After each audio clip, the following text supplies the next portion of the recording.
So hello friends, welcome to learn services. This is Ram Soni.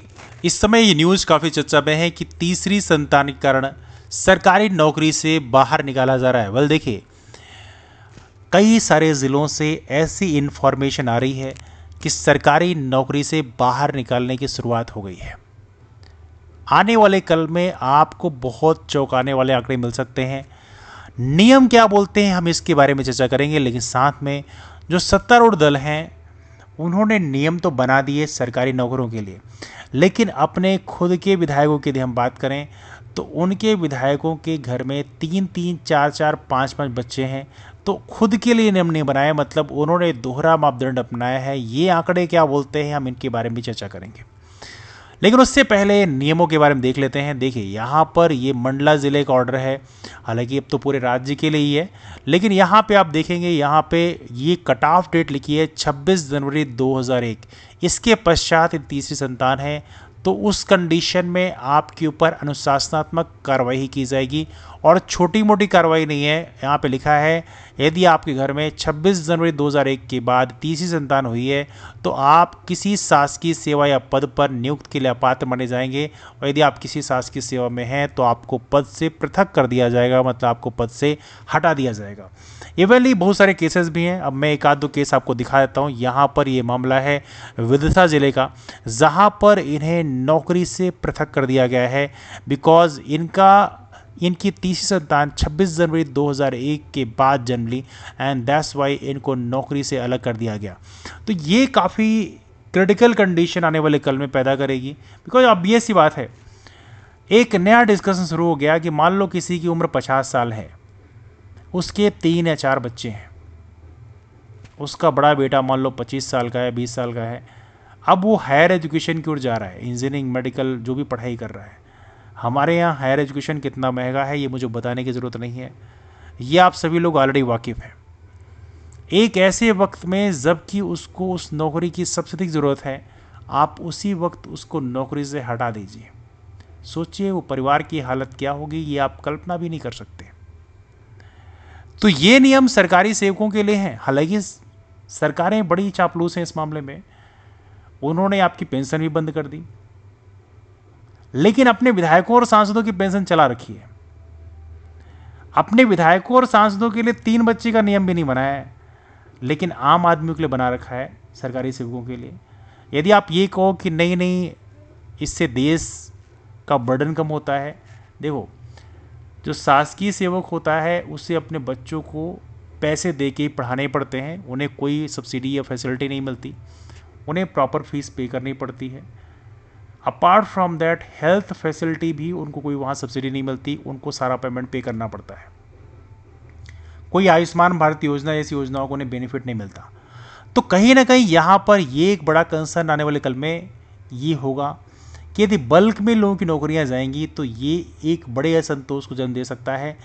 और एक ऐसी कंडीशन, देखो, मैं ये नहीं कर रहा हूँ कि ये चीज़ों को मैं प्रमोट कर रहा हूँ कि 3 या 3 से अधिक बच्चे हों, मैं इसको प्रमोट बिल्कुल नहीं कर रहा हूँ, क्योंकि आज की डेट पे यदि आप न्यूक्लियर फैमिलीज़ में जाएंगे तो वहाँ पर ऑलरेडी लोगों के 1 या 2 बच्चे मुश्किल से होते हैं। यदि आप किसी भी डेवलप्ड कंट्रीज़ में आप जाओगे, देखोगे तो वहाँ पर लोग ज़्यादा बच्चे प्रेफर करते ही नहीं हैं। बहुतों के तो एक ही बच्चा होता है, दूसरे बच्चे का प्लान भी बड़ी मुश्किल से करते हैं। तो देखा जाए यहाँ पर ये कंडीशन है कि जैसे ही हमारा सोसाइटी डेवलप्ड होता है तो वहाँ पर अपने आप लोगों की टेंडेंसी होती है कि कम बच्चों को ही प्रेफर किया जाता है।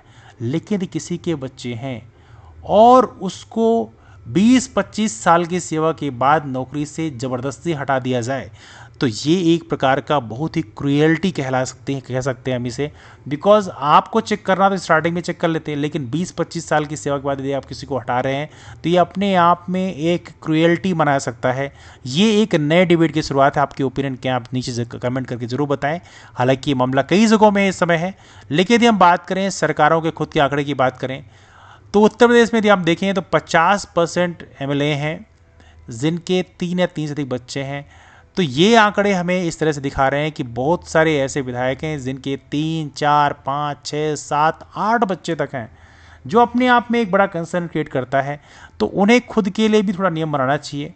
और इवनली ऐसा नहीं, विधानसभा में, लोकसभा की यदि बात करो तो लोकसभा भी as of now 168 sitting MP ऐसे हैं जिनके 3 या 3 से अधिक बच्चे हैं, जिनमें 105 अकेले भारतीय जनता पार्टी के हैं। तो कहीं ना कहीं यहाँ पर ये कंसर्न क्रिएट करता है कि आप अपने लिए तो बहुत ही लिबरल रहते हो, लेकिन सामने वाले को बेमतलब परेशान करते हो। तो कहीं ना कहीं ये भी चीज़ है। हालांकि मैं नहीं कह रहा हूँ कि मैं 3 या 3 से अधिक बच्चों की पॉलिसी को प्रमोट कर रहा हूँ, बिल्कुल प्रमोट नहीं करता हूँ। बट हाँ, ये ज़रूर है कि यहाँ पर सरकार को थोड़ा लिबरल होना चाहिए था। यदि आपको करना ही है तो वहाँ पर सामने वाले के एक आध इंक्रीमेंट आप कम कर सकते हो, जिससे कहीं ना कहीं आप उनको डिमोरलाइज करोगे तो ज़्यादा बेहतर हो। जैसे हेलमेट यदि आप लगाते हो, हेलमेट का नियम सरकार ने बना रखा है, और यदि कोई हेलमेट लगाए बिना या सीट बेल्ट लगाए बिना मिलता है, उसको उसके ऊपर चालान कटा जाता है, 500 रुपये 1000 रुपये का चालान कटा जाता है। लेकिन ये नहीं कि आप यदि हेलमेट लगाए बिना या सीट बेल्ट लगाए बिना यदि आप मिलते हो तो आपको मृत्युदंड दे दिया जाए, ऐसा नहीं होता है ना। तो यहाँ पे सरकारों को नियम ऐसा बनाना चाहिए जो थोड़ा बीच का रास्ता अपनाए। ऐसा नहीं कि यदि कोई 20 साल 25 साल नौकरी कर रखा है उसको अचानक से सेवा से पृथक कर दिया जाए। वो भी आजकल एक सीएम हेल्पलाइन आप कर दो तो अगले 1 महीने के अंदर सामने को सेवा से निकाल दिया जाएगा, यदि उसके 3 या 3 से अधिक बच्चे हैं। तो कहीं ना कहीं ये एक बड़ा कंसर्न क्रिएट करता है। तो यहाँ पे सरकारों को नियमों में थोड़ी सी बदलाव करने की आवश्यकता है। आपकी राय क्या है, आप नीचे कमेंट करके जरूर बताएं। एवं सरकार ने खुद सुप्रीम कोर्ट में पीआईएल के जवाब में एक पब्लिक इंटरेस्ट लिटिगेशन लगाई गई थी, उसके जवाब में बोला है कि चाइना मॉडल को हम एडॉप्ट नहीं कर सकते। देखिए यहाँ लिखा है, China model showed that any question to have a certain number of children was a counter productive and would lead to demographic distortion. सरकार ने सुप्रीम कोर्ट में खुद ये बोला है कि चाइना मॉडल को हम ये फॉलो नहीं कर सकते, ये काउंटर प्रोडक्टिव होगा और इससे डेमोग्राफिक डिस्टॉर्शन होगा। हमारे देश में ऑलरेडी वर्किंग एज पॉपुलेशन काफ़ी ज़्यादा है, इससे हम कहते हैं डेमोग्राफिक डिविडेंड। तो कहीं ना कहीं ये हमारे देश को बेहतर बनने में, हमारे देश को इकोनॉमिक सुपर पावर बनने में हेल्प करेगा।